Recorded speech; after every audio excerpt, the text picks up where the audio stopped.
What if some of the children placed on the orphan trains were never truly orphans? That question sounds simple enough. But when you begin looking at the actual records, the lists, the registers, the intake documents, it becomes surprisingly difficult to answer. The paper trail that should clarify things often creates more confusion instead. And the more closely the records are examined, the more certain details begin to stand out in ways that don't fully align with the accepted explanation. Between 1854 and 1929, more than 200,000 children were transported from cities, like New York, to rural towns spread across America. That number is large, and the program behind it was presented to the public as a rescue effort, a humanitarian response to the visible suffering of poor and abandoned children living on the streets of overcrowded cities. The story, as it was told at the time, was one of compassion and opportunity. Children without homes would be given a second chance. Families in the countryside would open their doors. Everyone, in theory, would benefit. For many years, that explanation was accepted without much question. It appeared in newspapers. It was supported by charitable organizations. It was discussed in churches and community halls across the country. The program had a clear mission, a recognizable name, and a straightforward purpose. On the surface, it looked like one of the more organized social efforts of the 19th century. And for a long time, the surface was all that most people examined. But certain details about how these trains actually operated don't align well with that official version. Small inconsistencies begin to appear when the records from different sources are placed side by side. What was described publicly and what actually happened on the ground were not always the same thing. And the gap between those two versions is where many of the questions begin to form. Some stops along the train routes were planned well in advance. Agents were sent ahead to notify towns, arrange gathering spaces, and inform local families that children would be arriving on a specific date. That part of the operation does appear in the records, and it suggests a degree of organization. But other stops seem to have occurred with far less preparation, or perhaps none at all. Towns that have no prior record of being contacted appear in accounts as places where children were unloaded, presented, and placed. How those towns were selected, and why some were given notice, while others apparently were not, is not clearly explained anywhere in the official documentation. Children were presented to crowds. That is not a dramatic description. It is simply what the process looked like. People gathered, often in public spaces like train depots, town halls, or churchyards. The children stood or were lined up. Interested families walked forward, asked questions, and made selections. In many cases, the entire process lasted only a few hours. A child who had woken up that morning in one place went to sleep that night in a completely different home, with people they had never met, in a town they had never seen. This raises questions not just about the speed of the process, but about what kind of evaluation, if any, was happening during those hours. There were no standardized checks. This is one of the more significant problems with the official explanation. If the program was genuinely focused on child welfare, then some form of consistent vetting should have been in place at every stop. Some families were interviewed briefly. Some were known members of the local community, vouched for by a minister or a local official. But the standards varied significantly from one location to the next. What qualified a family to receive a child in one town might not have been considered sufficient in another. And in some stops, the process appears to have been almost entirely informal. A handshake, a brief conversation, and a child was gone. There are also no consistent records of where every child went. A program of this size, moving hundreds of thousands of children over more than 7 decades, should have produced a substantial archive, and some records do exist. The Children's Aid Society maintained files, and other organizations kept their own documentation. But the records are incomplete in ways that are difficult to explain simply by the standards of the era. Children's names were sometimes recorded differently at different stages of the journey. Ages were occasionally listed inconsistently.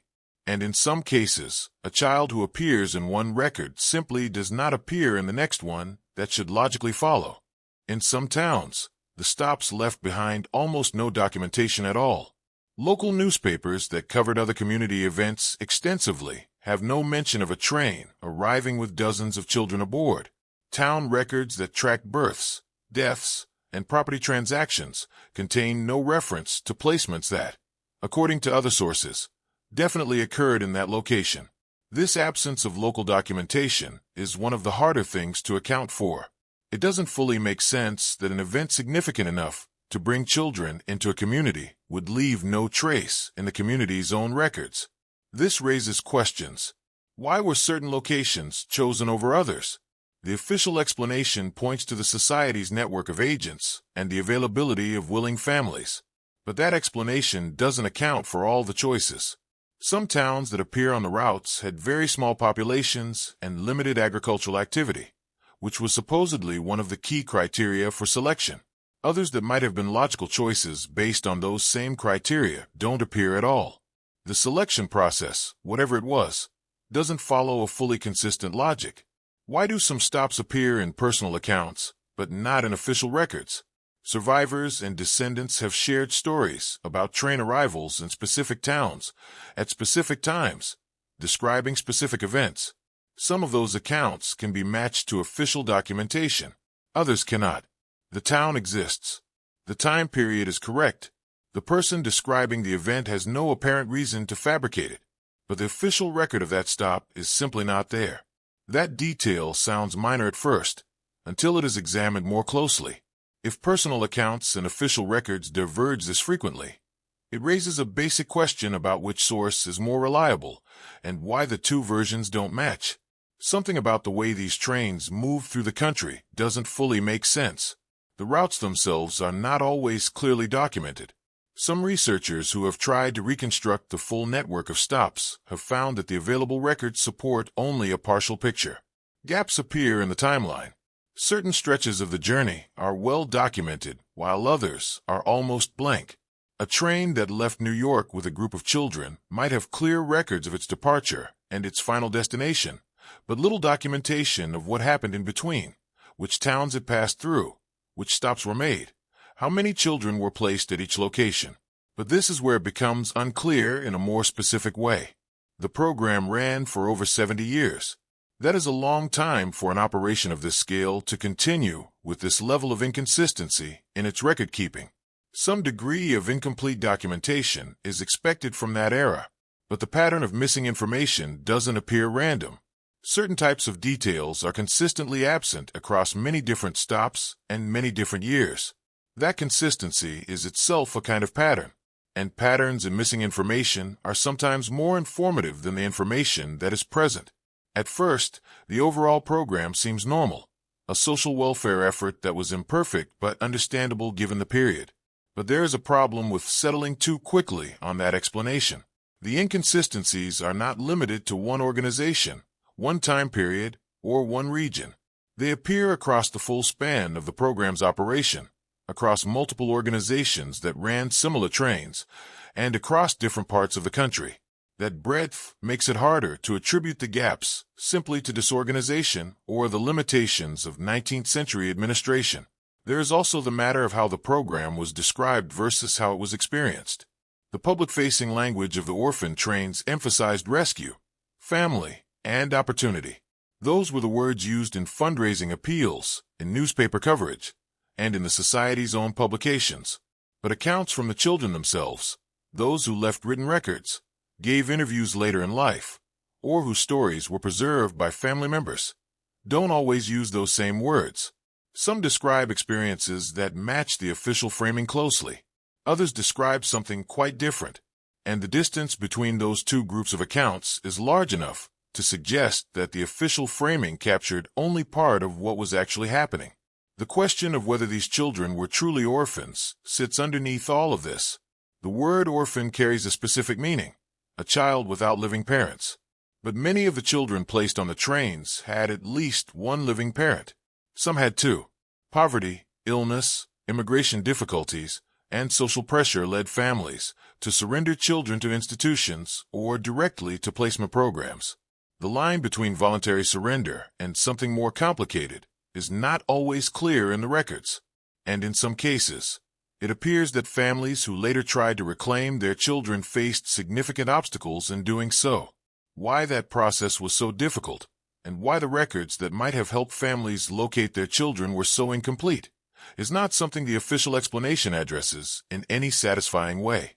What remains, after looking at all of this, is not a clear answer but a collection of unresolved details. The program existed. The trains ran. Children were moved across the country in enormous numbers over many decades. Those basic facts are not in dispute. But the how and the why, the specific decisions, the unrecorded stops, the missing files, the gap between public framing and private experience, those remain genuinely unclear. And the clarity that should come from examining the historical record more closely doesn't always arrive. Sometimes it only deepens the uncertainty. Something about this history has not been fully explained, and it is not entirely clear why. The accepted explanation for the orphan trains is, on the surface, well documented. It exists in history books, in archived newspapers, in the published reports of charitable organizations, and in the speeches of reformers from the mid-19th century. The explanation is clear, organized, and easy to follow. It presents a problem, a solution, and a result. And for a long time, that structure was enough. Most people who encountered this history accepted it at face value, because the basic facts seemed to support it. But when the explanation is examined more carefully, when the details are tested against the actual record, certain parts of it become harder to accept without question. To understand where the explanation comes from, it helps to look at the conditions that produced it. In the mid-1800s, American cities were changing rapidly. Immigration was increasing. Industrial work was pulling families into urban areas that were not prepared to absorb them. New York, in particular, was growing faster than its infrastructure could manage. Housing was crowded. Sanitation was poor. Work was inconsistent. Families who arrived with very little often found that survival in the city was far more difficult than they had anticipated. And when adults struggled, children were among the first to feel the consequences.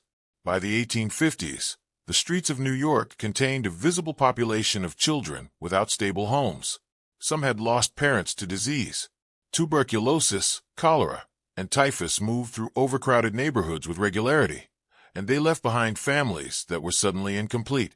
Others had parents who were alive but unable to provide consistent care, too ill, too poor, or too overwhelmed by circumstances to keep children fed and sheltered.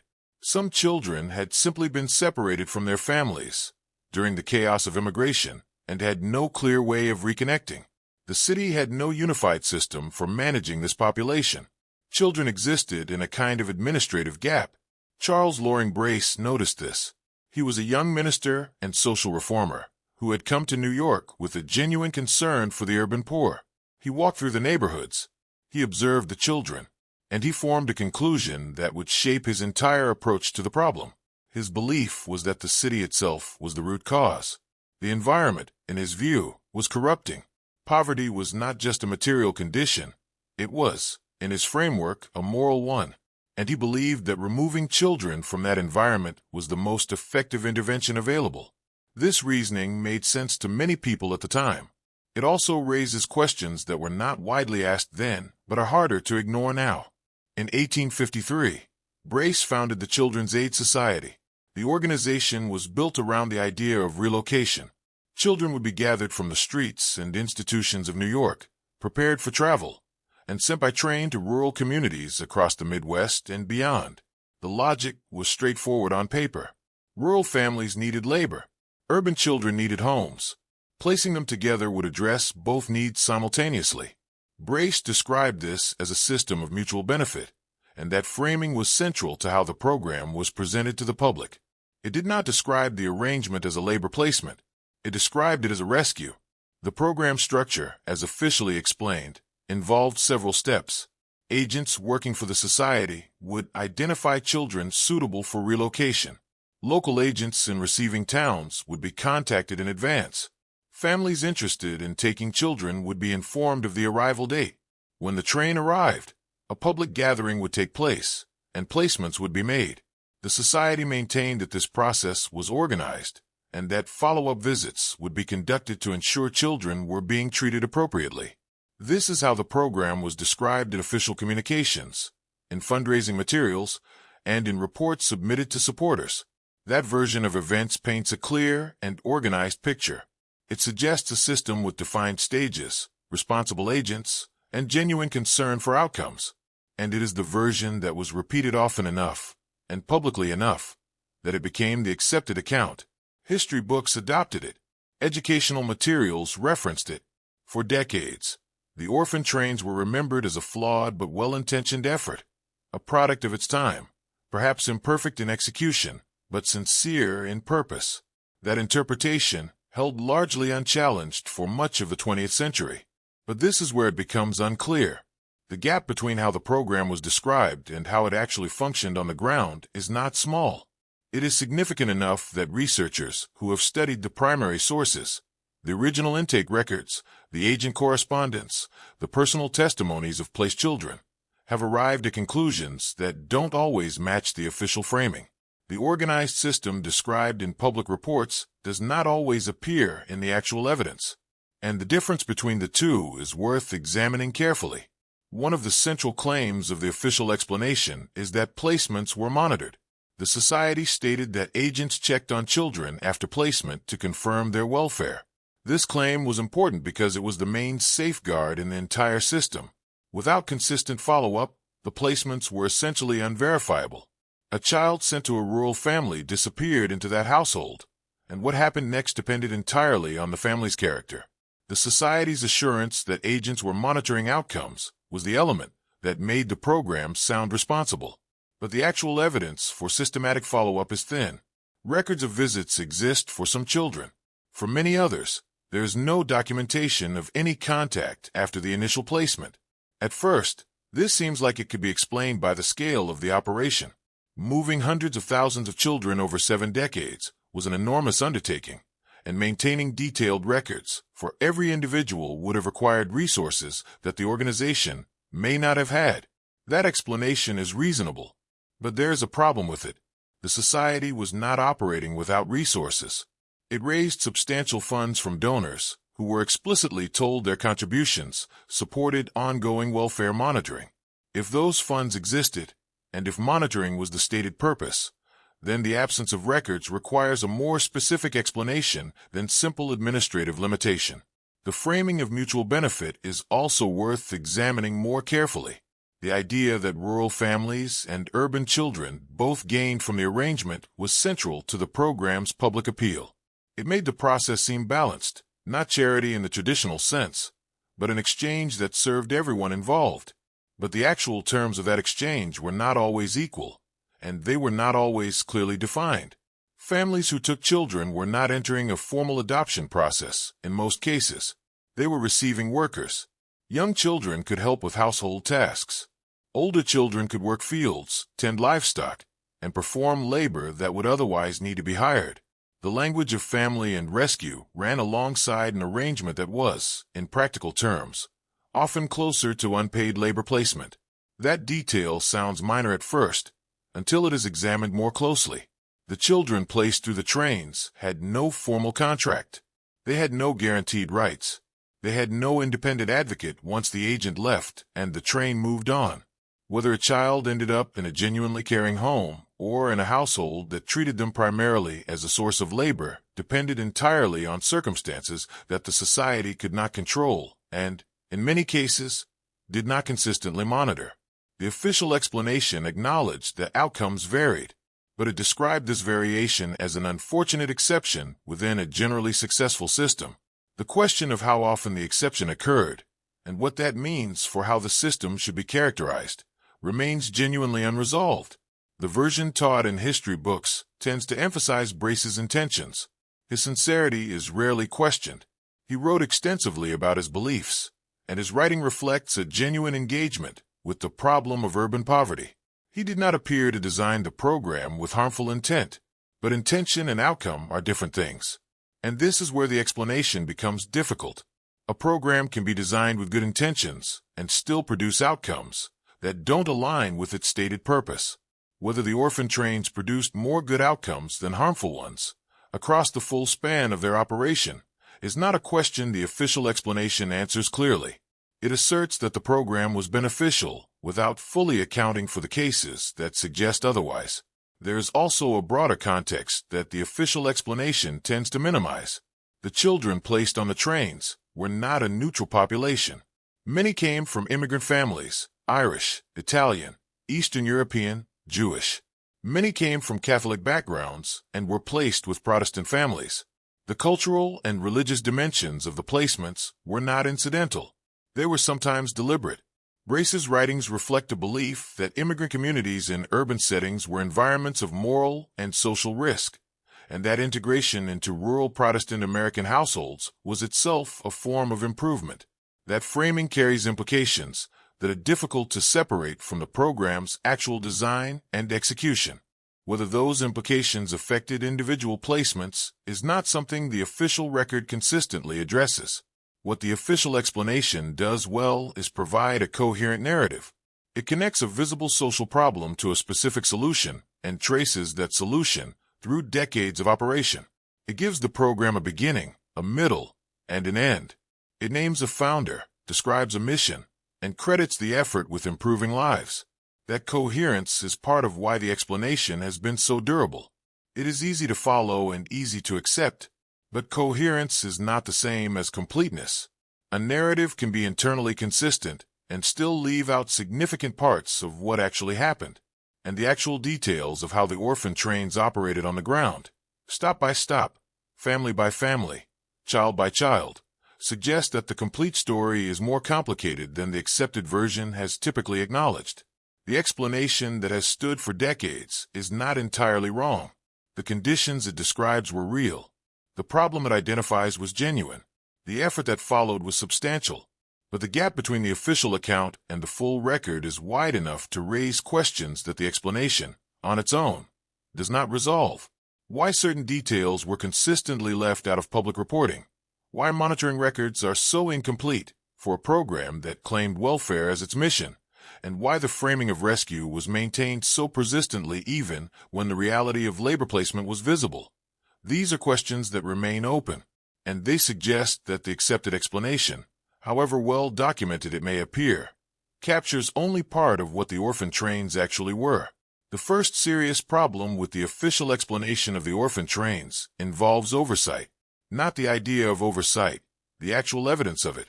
The Children's Aid Society stated clearly, in its public communications and in its reports to donors, that agents followed up on placed children. That follow-up was described as a regular and organized part of the program.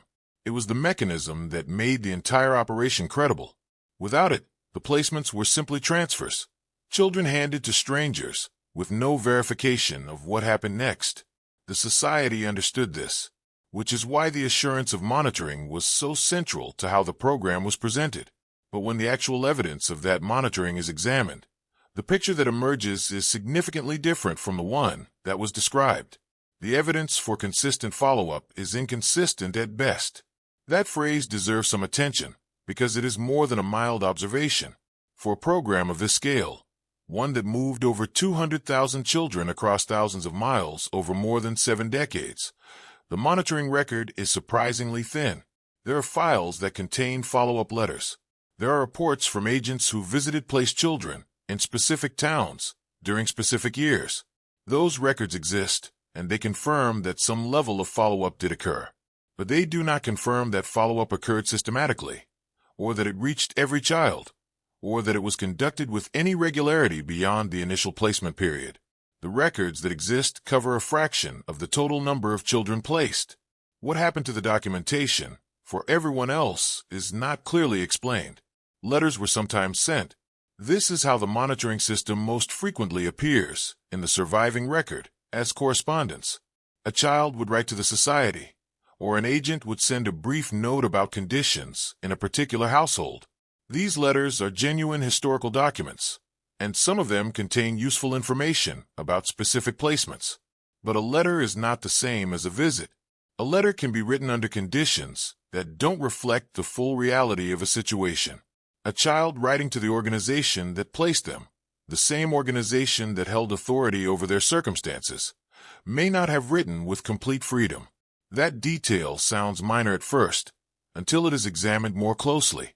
The reliability of written correspondence as a welfare monitoring tool depends entirely on whether the person writing felt safe enough to report problems honestly.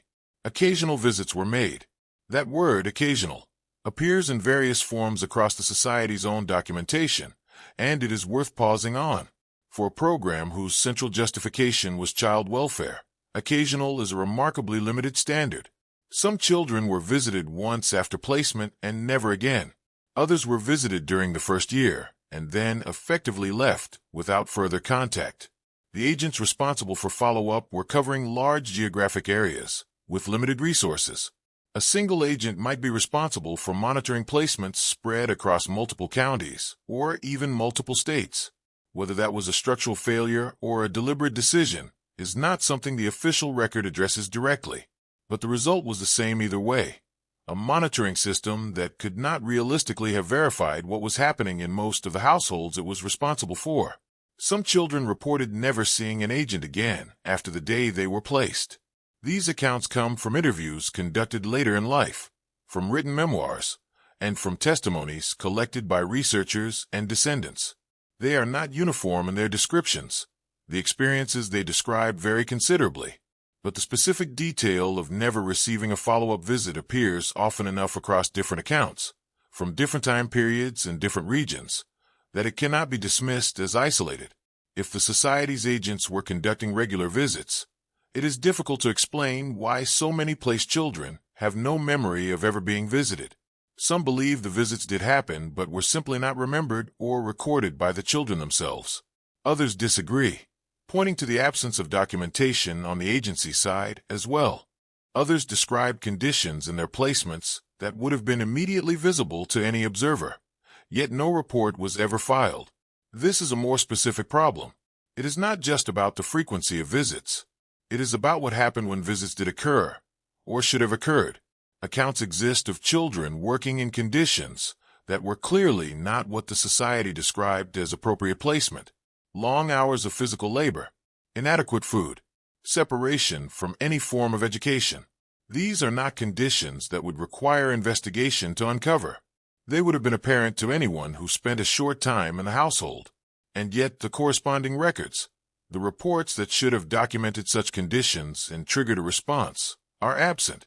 That absence is difficult to account for within the framework of a program genuinely committed to welfare monitoring. This doesn't fully make sense for a program that claimed child welfare as its central mission. The inconsistency between the stated purpose and the documented practice is wide enough to raise genuine questions. If monitoring was truly the priority, the absence of records could perhaps be explained by loss or deterioration over time. Archives degrade. Documents are misplaced.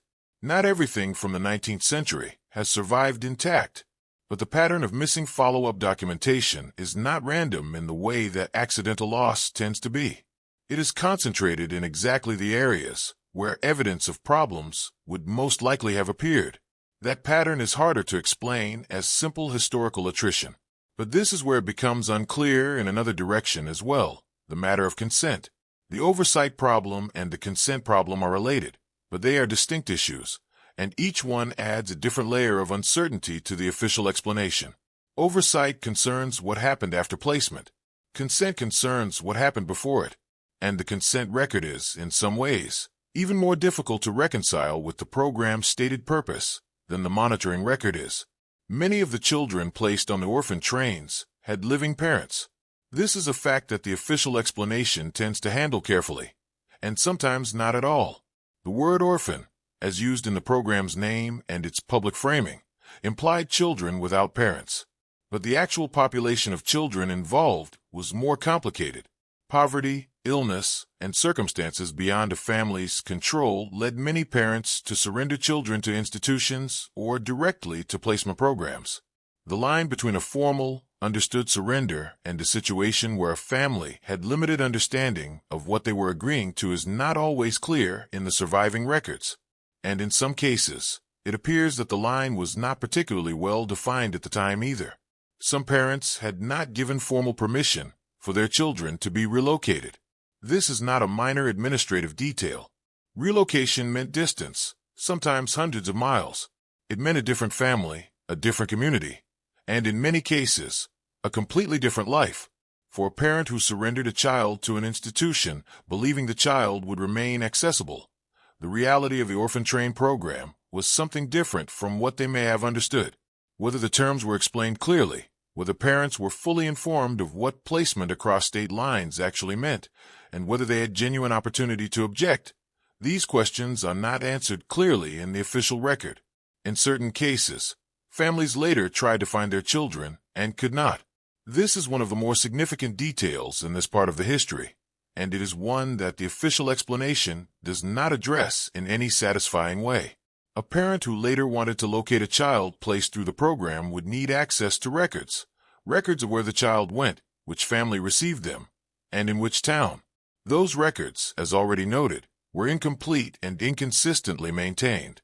For a family without resources, without legal representation, and without a clear point of contact within the organization, the practical difficulty of locating a placed child was substantial. Some families succeeded, others did not. The ones who did not are largely absent from the official historical record, because their stories did not produce documentation that was preserved or publicized. The records were incomplete or missing entirely. This observation appears at multiple points in the history of the orphan trains, and each time it surfaces, it raises the same underlying question. In a program that moved this many children, the records should be the foundation of accountability. They should tell researchers, descendants, and historians what happened to specific individuals. They should allow verification of the claims made in the program's public communications. But the records, in many cases, cannot do those things, and the incompleteness is not evenly distributed across the archive. Certain types of information that would most directly allow families to locate placed children or verify conditions of placement, is among the most frequently absent. This raises questions about whether the system was designed to reunite families or to permanently separate them. That is a significant question, and it is important to be precise about what it means. It does not require assuming deliberate malice to be worth asking. A system can produce permanent separation as an outcome without having designed for it intentionally. But the specific pattern of missing records, the concentration of gaps in exactly the information that families would need to reconnect, is notable. Systems that genuinely prioritize reunification tend to maintain the records that make reunification possible. The degree to which those records were maintained in this program is not consistent with a strong reunification priority. And this is where the explanation becomes difficult. The official version of the orphan trains acknowledges that the program was imperfect. It concedes that not every placement was successful. It accepts that oversight was limited by the resources and standards of the era. These are genuine concessions, and they are not without merit. But conceding imperfection is different from explaining the specific pattern of failures that the evidence reveals. The missing monitoring records, the uncertain consent processes, the inability of families to locate placed children, these are not random imperfections. They follow a direction, and the direction they follow is not toward a system that prioritized the welfare and continuity of the families involved. The official explanation doesn't address this gap clearly. That is perhaps the most straightforward observation that can be made about it. The gap between what the program claimed to be and what the evidence suggests it actually was, at least in significant portions of its operation, is real and documentable. Acknowledging it doesn't require rejecting the entire history of the program or dismissing the genuine good that occurred in individual cases. But it does require asking why the gap exists, why it was not more directly addressed at the time, and why the official explanation has persisted for as long as it has, without more consistently confronting the evidence that complicates it. Those questions remain open, and the records that might answer them, in many cases, are simply not there. To understand the full picture of what the orphan train program actually was, not just what it claimed to be, it helps to start with the city that produced it. New York in the 1850s was not the organized, mapped, administered city it would eventually become. It was a place in the middle of rapid and difficult transformation. Population was increasing faster than the infrastructure around it could absorb. Streets that had been manageable a decade earlier were now crowded beyond their original capacity. Neighborhoods that once housed a certain number of families were now holding several times that number. The physical city was straining under the weight of its own growth, and the social consequences of that strain were visible every day, on almost every block. Immigration was a central part of what was driving that growth. People were arriving from Ireland, from Germany, from other parts of Europe, pushed out by famine, poverty, and political instability, and pulled toward America by the promise of work and a new start. Many arrived with very little. The city they entered was not always welcoming. Jobs existed, but they were often irregular, physically demanding, and poorly paid. Housing was available, but much of it was in tenement buildings that had been subdivided far beyond what was reasonable. Multiple families shared spaces designed for one. Ventilation was poor. Sanitation was inadequate. Disease moved easily through these conditions, and it moved often. Tenement housing in this period was not just uncomfortable, it was genuinely dangerous. Entire families lived in single rooms. Children slept alongside adults in spaces that offered no separation and no privacy. The buildings themselves were frequently neglected by landlords who collected rent but invested little in maintenance. In some blocks, dozens of families shared a single water source and minimal toilet facilities. For children growing up in these conditions, the concept of a stable domestic environment, the kind that reformers like Charles Loring Brace associated with rural life, was simply not available. That contrast was real, but whether it justified the specific solution that followed is a different question. Children without stable homes were visible on nearly every street in certain parts of the city. This was not an invisible problem existing only in statistics and reports. It was observable, daily, and public. Children worked as street vendors, selling newspapers or small goods to supplement family incomes that were never quite sufficient. Others begged, moving through wealthier neighborhoods and commercial areas in search of whatever could be obtained.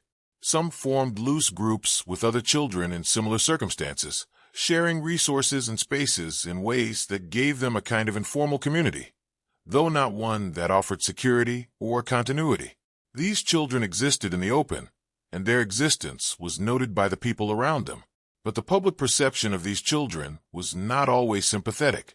This is a detail that matters more than it might initially appear. The way a population is perceived shapes how solutions directed at that population are designed and accepted. In the newspapers of the 1850s, children living on the streets of New York were not consistently described in terms that emphasized their vulnerability or their potential. They were sometimes framed as a social threat. Words like dangerous, disorderly, and criminal appeared in coverage of the street child population. They were associated with petty crime, with dirt, with disorder. Some editorials described them as a problem requiring management rather than individuals requiring care. That framing was not universal. There were voices that argued for compassion and structural support, but the threatening framing was common enough to shape public opinion in a particular direction. This background matters because it directly influenced how the orphan train program was received. A program that proposed removing children from the city was easier to support when those children were already viewed, by a significant portion of the public, as a source of urban disorder. The removal could be framed simultaneously as humanitarian, saving the children, and as civic, cleaning up the streets. Both framings served the program's public image, and the combination of those two appeals made it significantly easier to build support among donors, community leaders, and local officials. The question this raises is whether the program was designed primarily around the children's needs, or whether the children's needs were the justification for a program that also served other purposes. At first, the choice to relocate children to rural areas seems like a straightforward response to the problem. Cities were crowded and poor. The countryside had space and agricultural families who needed workers. Matching one to the other appears logical on the surface, but there's a problem with accepting that logic without examining it more carefully. The decision to relocate rather than address poverty in place was not the only possible response to what was happening in New York. It was a specific choice. And choices, particularly ones that affect hundreds of thousands of people, deserve to be examined for whose interests they serve most directly. If the goal was truly welfare, the genuine, long-term improvement of these children's circumstances, why was the destination almost always rural and agricultural? Urban environments had their problems, but they also had proximity to education, to cultural community, to family connections, and to the networks of mutual support that immigrant communities had built for themselves. Sending children hundreds of miles away severed all of those connections. The children who rode the trains left behind not just poverty but also language, culture, and any remaining family ties. Whether that severance was an unfortunate side effect of an otherwise good idea, or whether it was a more deliberate outcome, is not something the official explanation examines with any consistency. Why not build institutions closer to home? This question was raised at the time, though not loudly enough to significantly challenge the direction Brace had chosen.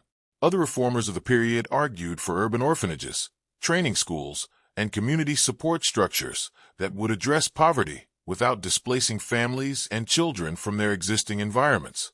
Those arguments did not prevail. The Children's Aid Society's model of relocation became the dominant approach, at least within the network of organizations that followed Brace's lead. But the alternative approaches existed.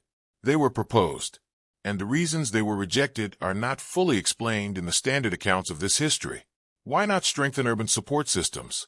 New York in the 1850s did have charitable organizations operating within the city. Churches provided some support.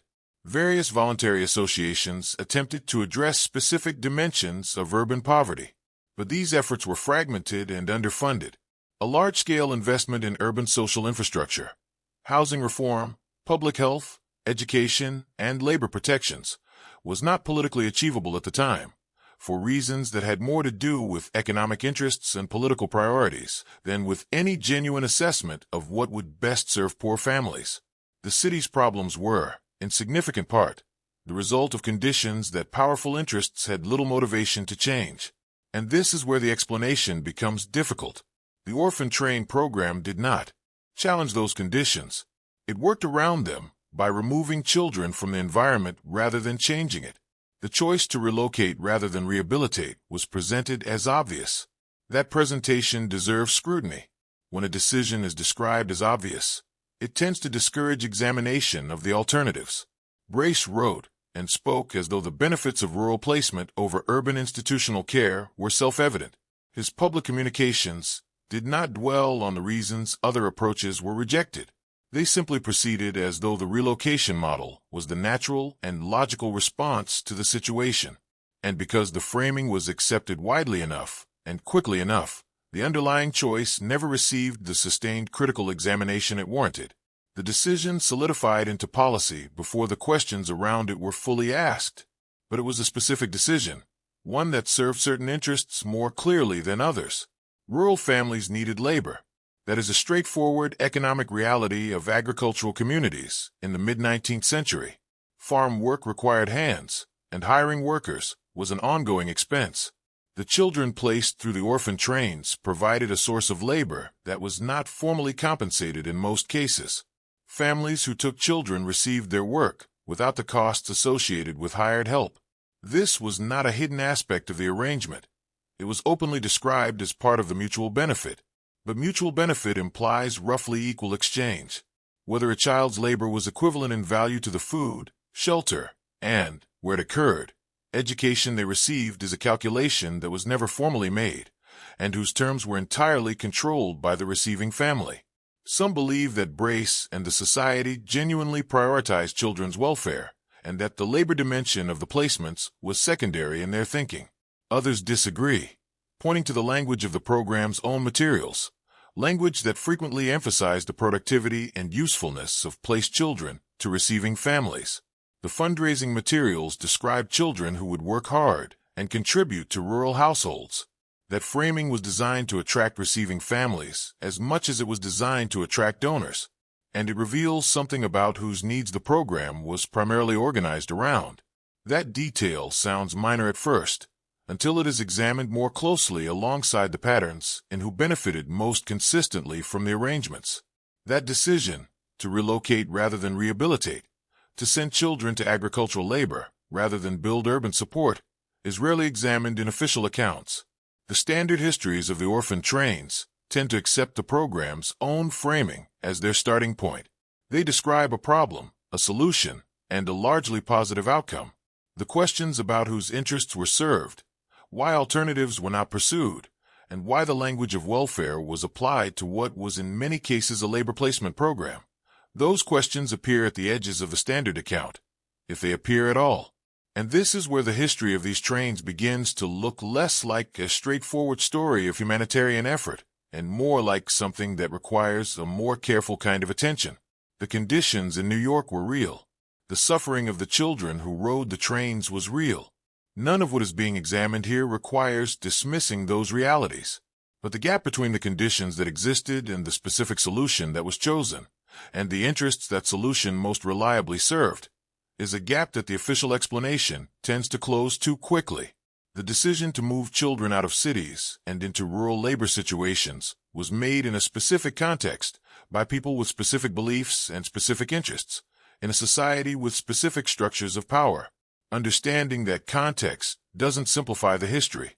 It complicates it, and that complication is exactly what the standard accounts have most consistently left unexamined.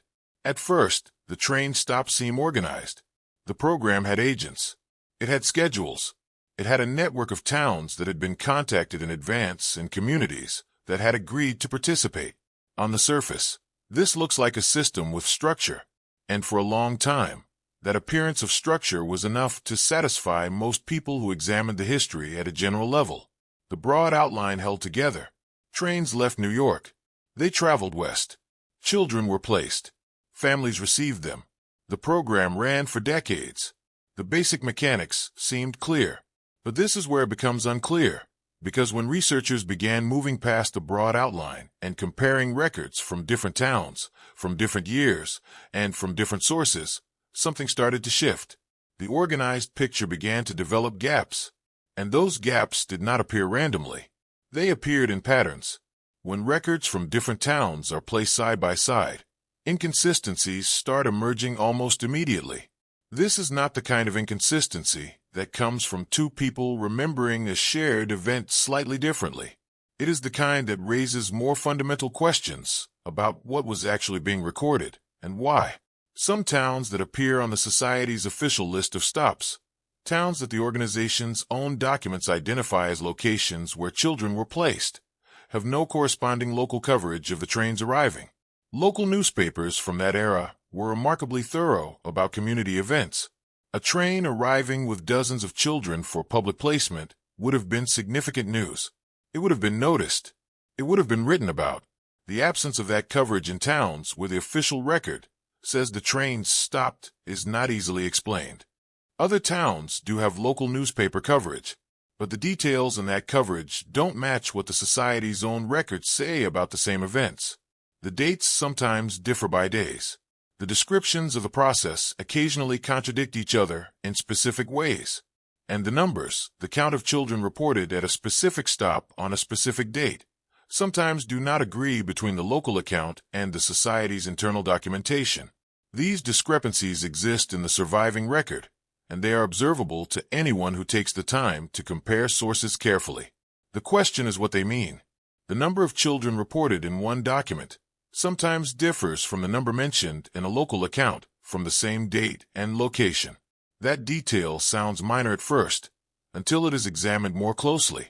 Record-keeping in the 19th century was imperfect by modern standards, and small numerical errors are not unusual in historical documentation. A difference of 1 or 2 children between 2 records might be explained by a transcription error or a difference in how children were counted at different stages of a journey. But the differences that appear in the orphan train records are not always small. In some cases, the numbers are off by dozens. A local account describes one figure. The Society's record for the same stop, on the same date, gives a substantially different one. That kind of discrepancy is harder to attribute to a simple counting error. This could be explained by record-keeping errors. That explanation is the most straightforward one available, and it should be considered seriously before any stronger conclusion is drawn. Organizations in the 1850s did not have standardized administrative systems. Different agents used different methods. Information was recorded at different points in the process, sometimes from memory rather than direct observation. The opportunity for genuine error was significant. Some researchers who have studied the records closely are willing to attribute many of the inconsistencies to these ordinary limitations. They argue that the gaps and contradictions are the natural byproduct of a large, underfunded program operating without modern administrative tools. That argument has merit, but there's a problem with it as a complete explanation. The pattern repeats too many times to feel accidental. This is the part that makes the record-keeping error explanation difficult to sustain on its own. If the inconsistencies were randomly distributed, appearing equally across all types of information, all regions, and all time periods, then administrative imperfection would be a satisfying account. But they are not randomly distributed. Certain types of information are consistently missing or inconsistent across many different stops and many different years. The numbers of children present, the names of children who were not selected, the destinations of children who moved on from one stop to the next. These specific categories of information show gaps and contradictions at a rate that is higher than what would be expected from general disorganization alone. That concentration is itself informative. There's also the question of what happened to children who were not selected. Train stops were public events. Families came. They looked at the children. They asked questions. They made choices. And then some children left with families, and some did not. The placement process was not guaranteed to result in every child being taken at every stop. A town might have more children arriving than families willing and able to take them. Or the families who came might be looking for specific characteristics, age, health, apparent strength for labor, and not every child present would meet those criteria. The result was that some children left each stop without being placed. And what happened to those children is one of the least clearly documented aspects of the entire program. The official accounts are vague on this point. That vagueness is consistent across multiple sources and multiple time periods. It is not that some accounts explain it clearly and others don't.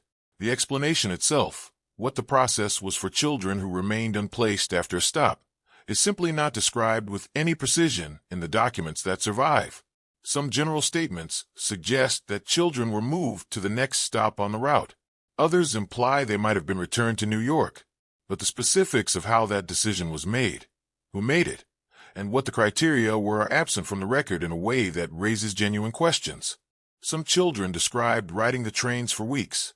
These accounts come from personal testimonies, children who later recalled their experience of the placement process from their own perspective. And what they describe is not a single stop, a single presentation, and a placement. It is a repeated process. The same child presented at one town, not selected, moved to the next town, presented again, not selected again, and so on across multiple stops over an extended period. Some of these accounts describe this process lasting days. Others describe it lasting several weeks. The child in these accounts is not moving toward a known destination. They are moving through a sequence of public evaluations, each one uncertain, each one potentially resulting in a placement or in continued movement toward the next stop. If this happened regularly, and the number of accounts describing it suggests that it was not rare, it raises questions about what the experience was like for those children. A single public presentation might be understood as a necessary part of the process, but repeated presentations across multiple towns over an extended period without a clear explanation of where the child would ultimately end up is a different kind of experience. It has a different quality, and that quality is not what the official framing of the program, children being rescued and placed into welcoming homes, suggests. The gap between those two descriptions is significant, and the official explanation does not address it directly. Why so little of this was formally documented is itself an interesting question. If the extended travel experience of unplaced children was a regular feature of the program's operation, it would have been known to the agents involved. They were present. They accompanied the children on the trains. They managed the process at each stop. Whatever happened to children who were not selected at a given location, the agents knew what that process looked like. Yet the documentation of it is thin in a way that is difficult to explain by simple oversight. It is the kind of detail that would have been straightforward to record, a notation of how many children remained at the end of a stop and where they were taken next. The absence of that notation, consistently, across many stops and many years, is harder to attribute to accident than to something more deliberate.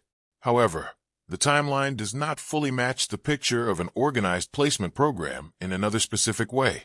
If children were riding the trains for weeks at a time, being presented repeatedly without being placed, then the total duration of the journey for those children was considerably longer than the official descriptions of the program suggest.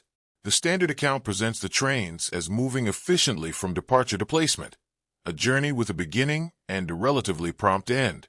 But extended travel for unplaced children implies a different structure. It implies a process that was open-ended in ways that are not reflected in the official narrative. And if that open-ended process was common, then the program's logistics were more complicated and more uncertain from the child's perspective than the public framing acknowledged.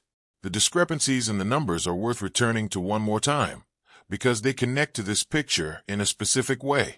If children were being moved between stops, carried forward when not placed, and eventually placed at locations different from those initially recorded, then the numbers at any given stop would be harder to track accurately.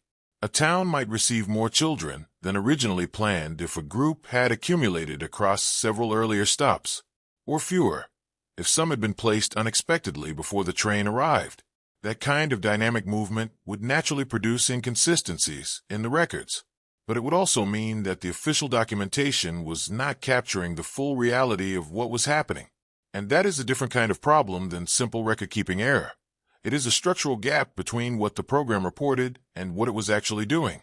Some believe these inconsistencies are ultimately traceable to the administrative limitations of the era, and that reading too much into them risks projecting modern expectations onto a 19th century organization. Others disagree, pointing to the fact that the society was not operating without resources or without awareness of the importance of documentation. It solicited funds. It published reports. It maintained files. The capacity for more thorough record-keeping existed. The question of why that capacity was not applied to the specific categories of information that are most consistently absent remains genuinely open. And the pattern in those absences, concentrated in exactly the areas where accountability would have mattered most, is something that the official explanation of the orphan trains has not fully addressed. The records that exist tell part of the story. The records that don't exist may tell another part, and the line between those two portions of the history has never been clearly drawn. Here is the expanded narration script. At first, the explanation that the society offered seemed to hold together. The program had a public face. It had language. It had a carefully constructed narrative about what it was doing and why. Children were being rescued from the streets of New York. They were being given homes. They were being offered a better life in rural communities across the country. That was the story. And for a long time, it was the story that most people accepted without looking too closely at what was happening beneath it. The public framing was consistent, and it was repeated often enough that it became the default understanding of what the orphan train program actually was. But this is where the explanation starts to weaken more noticeably.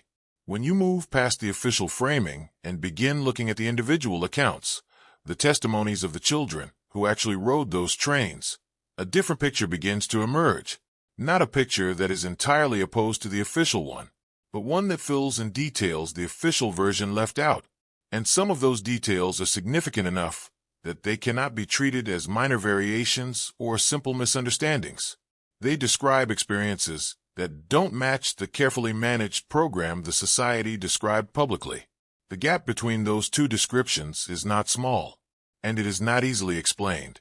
One of the most specific and recurring details in those testimonies involves siblings, brothers and sisters who rode the trains together, who had traveled from New York together, who had perhaps already lost everything familiar to them before they even boarded. Those children were sometimes separated in ways that were not gradual or anticipated. Some children recalled being separated from siblings without warning. The separation was not always the result of a long process of evaluation or a careful decision made with the children's awareness. In some accounts, it happened quickly. A family made a choice.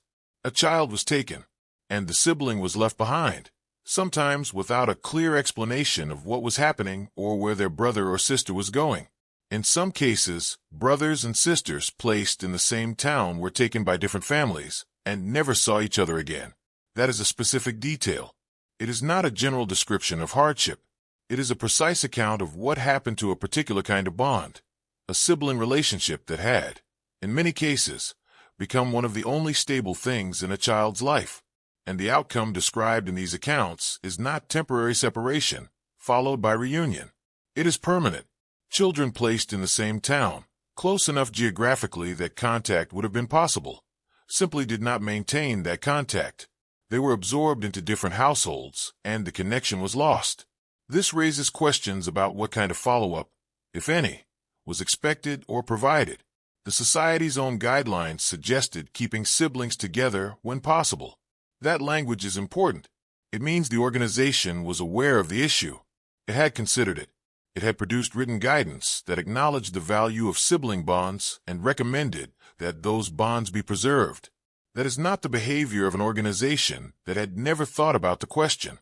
But when possible is a phrase that left a great deal of room. It is a phrase that could justify almost any outcome, because almost any outcome could be described as the result of what was possible under the circumstances.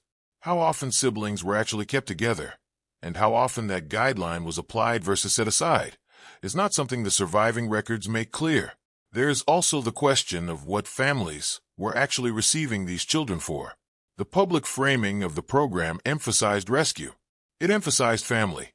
It used language that suggested children were being welcomed into homes as members of those households, not as employees, not as labor, but as children who would be raised and cared for.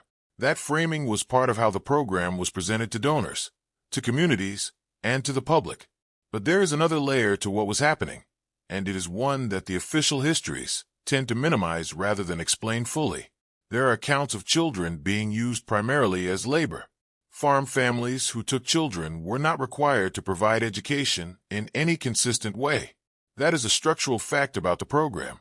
There was no uniform enforcement of educational requirements. There was no standardized inspection system that visited every home and verified that the children placed there were attending school. Some children did receive schooling.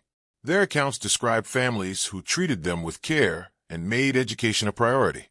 But others describe something very different. They describe working full days in fields or homes, with little time for anything else. Not occasional work, not chores alongside school, but full days of labor as the primary activity of their lives after placement. This wasn't hidden entirely. The program was openly connected to the idea of providing labor to rural families. The agricultural communities that received the trains were not being told that the children were available purely for companionship. There was an acknowledged dimension of usefulness. Rural families needed help. The program provided children who could provide that help. That connection was not a secret, but the public framing still emphasized rescue and family rather than work placement. And that distinction matters, because the two framings carry very different implications for what the children's experience was expected to look like. One describes a child being welcomed. The other describes a child being placed into a working role. The gap between those two descriptions is significant, and it is a gap that persists in the way the program has been discussed and remembered. When the Orphan Train program is referenced in general historical accounts, the language of rescue tends to dominate. The image of children finding homes, finding stability, finding opportunity. That is the image most commonly associated with the program. The labor dimension, the accounts of children working rather than studying, the descriptions of placements that look more like work arrangements than adoptions.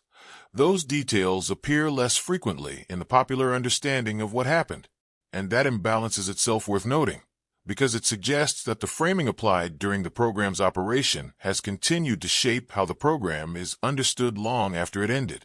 Why the framing was so carefully managed is itself an unanswered question.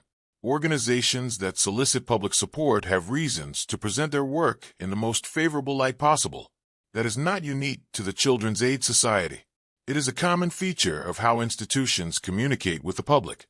But careful framing and incomplete disclosure are different things. And when the gap between the official description of a program and the lived experience of the people it affected is large enough, the question of why that gap was maintained becomes harder to dismiss. It doesn't fully make sense that an organization capable of producing detailed reports and published records would be unaware of the difference between what it was describing and what was actually happening. Some believe the labor dimension of the program was understood and accepted at the time in ways that simply reflect different historical norms. The 19th century had different expectations about childhood and work. Children in rural communities were expected to contribute to household labor. The idea that a child placed with a farm family would work on that farm would not have seemed unusual or troubling to many people living in that era. Others disagree, pointing to the fact that the program's own language promised something closer to family membership than labor placement. The tension between those two positions is not easily resolved, and the records do not provide a clear answer about which framing the society itself believed was accurate. What the testimonies do provide is a more granular view of the range of experiences that children had after placement, and that range was wide. Some children describe placements that were genuinely positive, families who kept their word, who provided care and education, who treated them as members of the household. Others describe the opposite. The difference between those two kinds of placements was not predictable from the outside. A family that appeared suitable at a train stop presentation might behave very differently once the agent had moved on and no one was watching. And the mechanisms for monitoring what happened after placement were, by most accounts, inconsistent at best. Agents were responsible for following up on placements. That was part of the structure of the program. But agents covered large geographic areas. They could not visit every home frequently. The follow-up that was supposed to happen did not always happen on a schedule that would have caught problems early. And children in difficult placements faced a practical challenge when it came to reporting those difficulties. They were living in homes that controlled their access to communication. They were in communities where the family that had taken them was likely well known and respected. The social dynamics of their situation did not make it easy to raise concerns. Some children described adjusting their accounts when agents did visit, not because they were instructed to, but because they understood the consequences of saying the wrong thing. This raises questions about how much the official record of placement outcomes actually reflects what those outcomes were. If children were adjusting what they said during follow-up visits, and if follow-up visits were infrequent or inconsistent, then the reports that agents filed about the condition of placed children would not be fully reliable. They would reflect what was visible and what was reported, not necessarily what was happening. And the gap between those two things could be significant in cases where the placement was not working the way the program intended. That gap is not something the official record acknowledges directly, which makes it difficult to estimate how common it was. There is also the broader question of what happened to the program's reputation as these accounts accumulated. The testimonies that describe difficult placements did not stay entirely private. Some were collected, some were published, some reached people in positions to ask questions about the program's practices. Yet the program continued for decades, and its public framing remained largely stable throughout that time. The language of rescue and family persisted even as individual accounts of labor and separation continued to surface. How that stability was maintained, why the official narrative did not shift more significantly in response to the evidence that was emerging, is a question that the available record does not fully answer. And this is where the explanation becomes difficult. The program was not operating in isolation. It had observers. It had critics at various points in its history. It had people who raised specific concerns about specific practices. But the response to those concerns, at least in the public record, tends toward reassertion of the official framing, rather than engagement with the details being questioned. Reports were published. Statistics were cited. The language of benefit and rescue was repeated. What was not done, at least not in any systematic way that appears in the surviving documents, was a direct accounting of the gap between the program's public description of itself and the experiences that children were describing from inside it. That gap was never fully closed, and the records that remain make it clear that it was known, at least in part, to people who had the capacity to address it. Why they did not remains one of the more genuinely unresolved questions in the history of the Orphan Train program. Here is the expanded narration script. When the Orphan Train program is examined stop by stop, the individual pieces seem manageable. One town received children.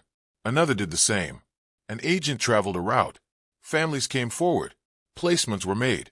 Each individual stop, looked at on its own, appears to be part of a functioning system moving in a consistent direction. But this is where the picture begins to shift, because when those stops are studied together, when the full map of the program is laid out and examined as a whole rather than as a series of isolated events, patterns begin to emerge that are harder to explain. And those patterns raise questions that the individual stops, looked at separately, do not. The first pattern involves geography. Not every region of the country received children in equal numbers. That much is clear from the records that survive. Certain regions received far more children than others. Some states appear repeatedly, showing up across multiple years, across multiple agents, across multiple documented routes. Other states barely appear at all, even when their agricultural profiles would seem to make them reasonable destinations for a program that was explicitly connecting urban children with rural communities. The distribution was uneven, and the unevenness was not small. It was significant enough that it cannot be treated as a minor variation in how the program operated from year to year. That detail sounds minor at first. A program operating across a large country over several decades would naturally have uneven reach. Resources were limited. Not every region could be served equally. That is a reasonable starting point. But the unevenness in the orphan train records does not look like the kind of uneven distribution that comes from simple resource limitations. It has a shape. Some states cluster. Others are almost absent. And the states that are almost absent are not obviously different from the ones that appear frequently, at least not in ways that the official record explains. The agricultural profiles of many underrepresented states were similar to those that received children regularly. The populations were comparable. The need for rural labor existed in both. So the question of why some regions were heavily targeted while others were largely bypassed does not have a simple answer. Some researchers suggest the explanation lies in where the society had existing agent networks. Agents were the practical mechanism through which the program operated. They identified receiving communities. They made advance arrangements. They managed the process on the ground. Without agents in a region, the program could not function there. And if the society's agent network was denser in certain states than others, that concentration would naturally produce uneven distribution. This explanation has some support in the records. There are states where agent activity is well documented, and those states do tend to appear more frequently in the placement records. But this is where it becomes unclear, because the existence of agent networks does not fully explain the pattern. It shifts the question rather than answering it. If certain states had more agents, why those states and not others? What drove the expansion of the network in some directions and not others? Others point to religious and cultural alignments between the sending organizations and the receiving communities. The Children's Aid Society had a particular character. It operated within a specific cultural and social context. The communities most likely to receive its children were not necessarily the ones with the greatest need, but the ones with the closest alignment to the values and networks of the organization sending them. Religious connections between institutions in New York and communities in specific states may have opened doors that remained closed elsewhere. Cultural familiarity may have made some communities more willing to participate than others. This explanation also has some merit, but neither the agent network theory nor the cultural alignment theory fully accounts for the pattern. Both offer partial explanations. Neither closes the gap entirely. There's also a repeating issue at the local level that connects to this geographic picture. When researchers look at the towns that appear in the program's records, towns that were supposed to have received children, towns that appear on official lists of stops, they often find something unexpected. Towns that should have records don't. This is not universal. Some towns have documentation, church records, local government files, newspaper coverage from the period, but many towns that appear in the society's own records as confirmed stops have very little local documentation to match, and the absence is not evenly distributed. It concentrates in specific regions and specific time periods in a way that, again, does not look entirely random. Local documentation from the 19th century was imperfect. That needs to be acknowledged. Not every small town had a reliable newspaper. Not every church kept complete records. Not every local government maintained archives in a way that has survived to the present. These are real limitations, and they apply broadly across historical research of this period. but they do not fully explain what is observed in the orphan train records, because the towns that are missing documentation are not simply the smallest or most remote ones. Some are towns with known local institutions, churches, newspapers, civic organizations that were active during the period in question. The documentation that should exist, given what those institutions were doing at the time, is simply not there, and that absence is harder to attribute to general historical incompleteness. When records do exist at the local level, they sometimes conflict with each other. This is another pattern that becomes visible when the stops are studied as a whole. A church record from one town might describe a train arrival differently than the newspaper account from the same week. A local government file might give different numbers than either. These conflicts are not always large. Sometimes they involve details that could plausibly be explained by different observers, recording the same event from different vantage points. But sometimes the conflicts are more substantial, and they happen too consistently to seem like simple disorganization.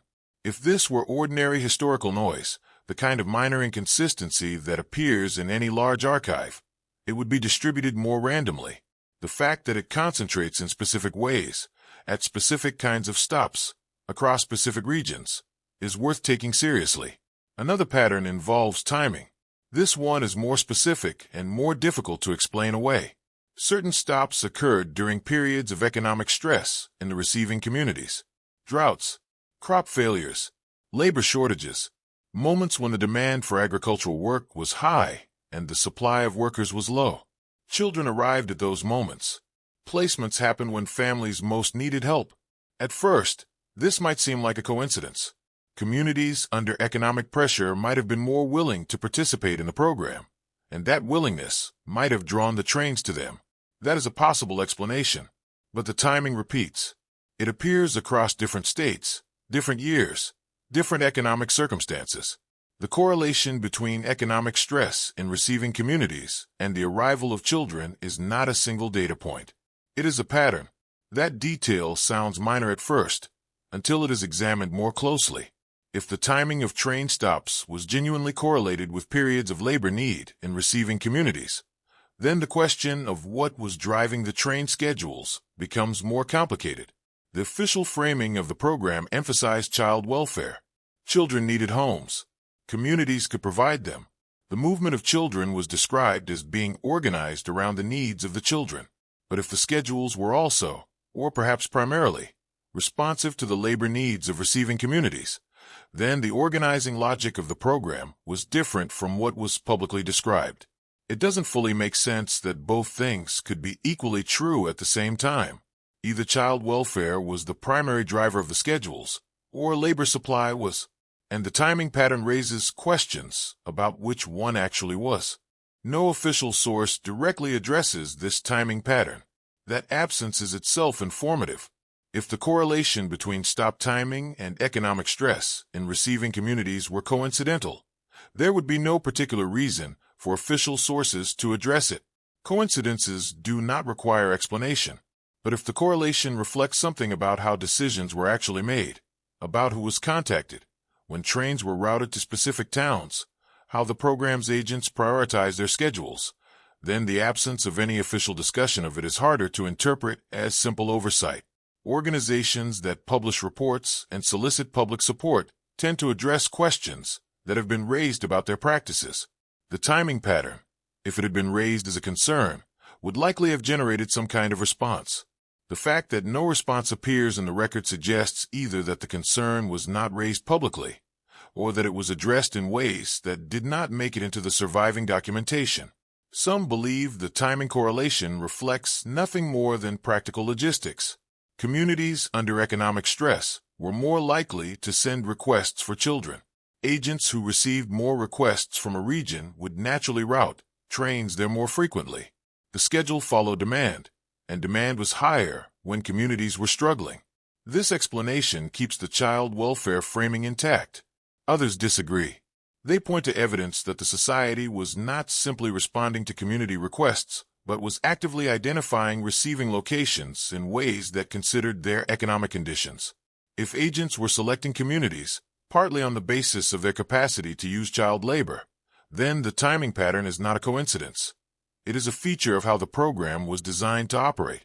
The broader picture that emerges from studying these patterns together is one of a program whose actual operational logic may have differed from its stated logic in ways that were consistent and structural rather than occasional and accidental.